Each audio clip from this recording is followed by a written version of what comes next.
হাজার হাজার মামলা দিয়ে, লক্ষ লক্ষ মামলা দিয়ে আমাদেরকে আন্দোলন থেকে স্তব্ধ করে রাখার চেষ্টা করা হয়েছে। আমাদের মতো তৃণমূলের নেতাদেরকে উজ্জীবিত করে শেখ হাসিনার মতো ব্রিটিশকে বিদায়ের আন্দোলনের নেতৃত্ব দিয়েছেন তারেক রহমান। আমি মনে করি এখনো প্রশাসনে বসে আছে, এখনো উপদেষ্টা পরিষদে বসে আছে।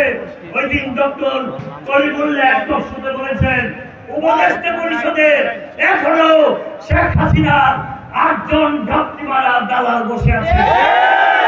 আমি আজকের এই সম্মেলন থেকে ব্যক্তহীন ভাষায় বলতে চাই, ওই সমস্ত দালালেরা যারা হাসিনার পা চাটতে চাটতে বড় হয়েছে, যারা আমাদের সন্তানদেরকে গুলি করে হত্যা করেছে, যারা ওয়াসিম সাইদের লাশের উপর দাঁড়িয়ে নৃত্য করেছে, যারা আমাদের সন্তানদের লাশের উপর নৃত্য করে নেতৃত্ব দিয়েছে, সেই সমস্ত দালালরা ডক্টর ইউনূসকে পথভ্রষ্ট করার জন্য চেষ্টা চালিয়ে যাচ্ছে।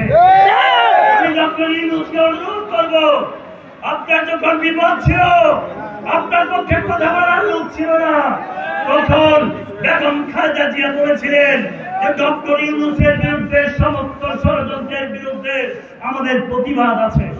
আমাদের প্রিয় নেতা তারেক রহমান বলেছেন, আমরা আপনার জন্য আপনাকে বাংলাদেশের মানুষের পক্ষে পছন্দ করেছিলাম।